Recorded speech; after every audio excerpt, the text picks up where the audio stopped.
Hello everyone, welcome to the History MCQ series of Drishti IAS. I am hoping that you are preparing for your exam very well. So move towards the first question. Which of the following indicates a local regulation center between small public markets and large trading centers? And your options are Mandapika, Tevaram, Gad, Agrahar. And your answer is Mandapika. So moving towards the explanation part. Mandapika or Mandi were markets located in suburbs where village people brought their products to sell. Hence, Mandapika indicates the local exchange center between small public markets and large trading centers. Therefore, option A is the correct answer. Coming to the next one. Which of the following statement is correct about Sangam literature in ancient South India? As you already know that Sangam literature is very much important and so many questions have been asked from this section. So, your statements are: there is no reference to material culture in Sangam poetry. The social classification of Varna was known to the Sangam poets. There is no reference to war bravery in Sangam poems. Magical powers have been described as inconsistent in Sangam literature. Here they are asking the correct statement and your answer would be the B one. It means that the social classification of Varna was known to the Sangam poets. Coming to the explanation, the collection of poems known as Sangam literature were written over 6 centuries from approximately 300 BC to 300 AD by Tamils from diverse social backgrounds. These works throw light on the early Tamil culture as well as trade relation between South India and the Mediterranean, West Asia and Southeast Asia. Being a bardic literature praising heroes and protectors, it was natural for it to be concerned with various aspects of society and economy. Sangam literature expresses belief in sacred and magical powers called Anaku. Sangam literature is not the product of any particular social and religious group, nor was it sponsored as court literature by any ruling elite. This particular point is very much important, composed at different times points over a long period of about 600 years, written by individuals of different strata, princes, chieftains, farmers, traders, potters, blacksmiths, carpenters and Brahmins, Jains, Buddhists. The poem belongs to heterogeneous social groups. Hence, the social classification of Varna was known to the Sangam period. Therefore, the option B is the correct answer. Coming to the next one. Whose name is Tolkapiyam? A stepwell in Western India. Book on Tamil grammar.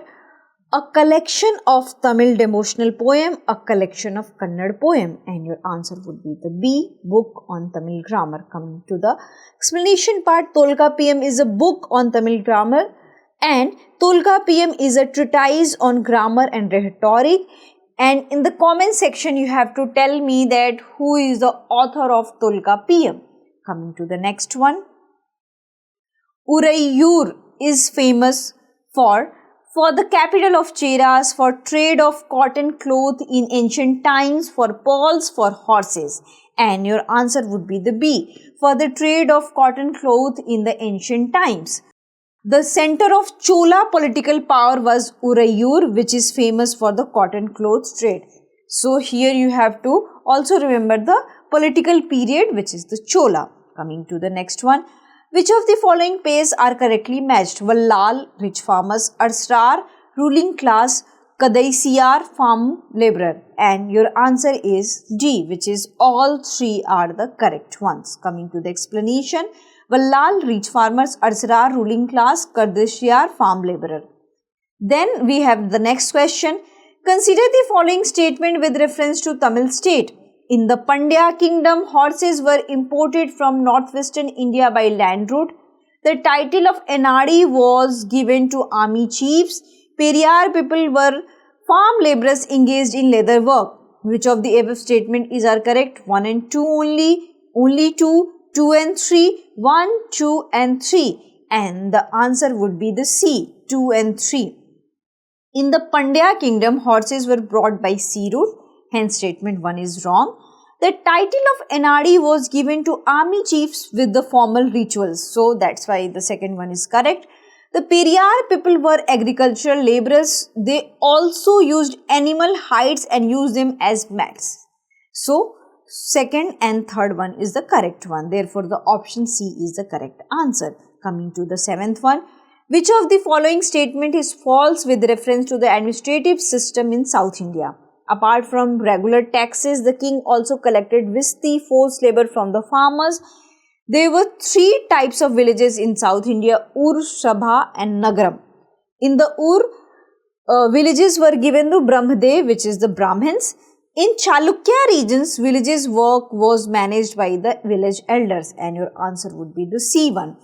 Coming to the explanation, three types of villages are visible in South India. First one is Ur, second one is Sabha, and third one is Nagaram.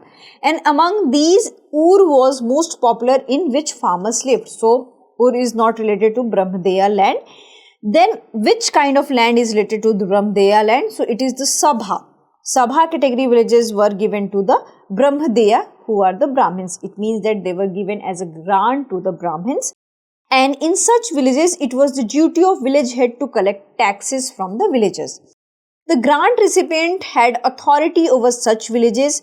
In Nagaram, there was a mix of traders and businessmen, and they had their influence. So, from this we can get to know that Ur is a farmers oriented village, whereas the Sabha is a Brahmadeya oriented village, and on the Nagaram the traders and businessmen lived. So, these are the basic differences between the Ur, Sabha and Nagaram. The king used to collect regular taxes from the farmers. Apart from taking cropland tax, the king also took good food, grains, gold, jaggery, etc. from the farmers. Apart from this, the king had the right of visti, which is the forced labor. We already had discussed about visti in the last sessions. Coming to the next one. Consider the following statement. Silpadikaram has been composed in Telugu language. Kanishka coins have the inscription of king on the obverse and the deity on the reverse. And the answer would be the B, which is only 2. Silpadikaram is a Tamil epic, so that's why the statement 1 is wrong. On the coins of Kanishka, the figure of a king is depicted on the obverse and the figure of the deity is depicted on the reverse. So, obverse and this would be the reverse. So, that's why the option B is the correct one. Consider the following pairs: Grahapati, landlord, and small farmer; Villalar, big landlord; Ulvar, plowman. And here the answer would be the D one. All the above pairs are correctly matched. Landless agricultural laborers, small farmers, big landowners were mentioned in Buddhist text. In Pali language, the word Grahapati was used for small farmers and landlords. The post of being landowners and village heads were often hereditary.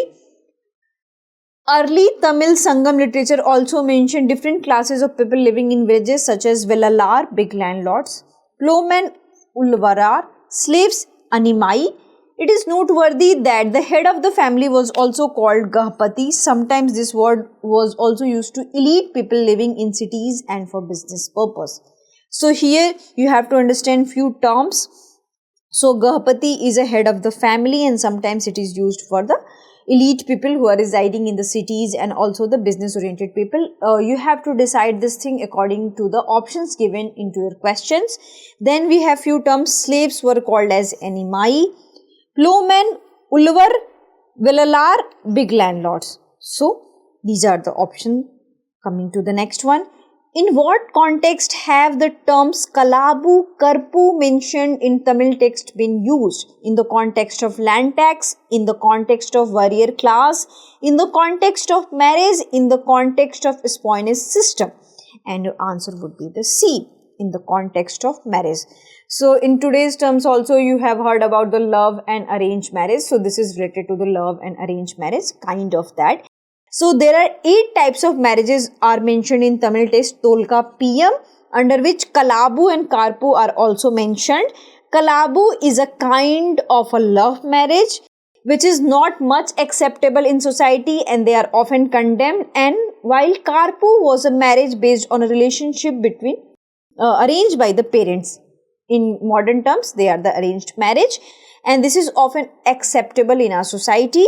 Where if you talk about the child marriage, so child marriage was not prevalent in Tamil society. So this one is very much important. So you have to remember this fact. Coming to the practice question. Which of the following terms was used in South India during ancient times for agricultural laborers who are also used to skin animals? And your options are Periyar, Vallal, Arsarar, Polygar. So I think we already had discussed these two terms. So I think it would be easy for you to eliminate the option and kindly answer in the comment section.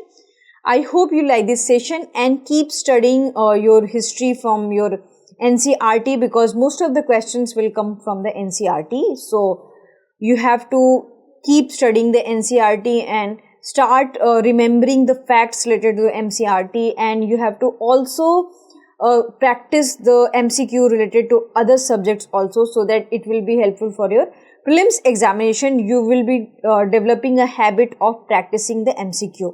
So this would be the best practice for you. So I hope you like this session. If you have any queries related to this session, kindly ask in the comment section. Thank you. For more informative content, like, share and subscribe, and do not forget to press the bell icon to get the notifications.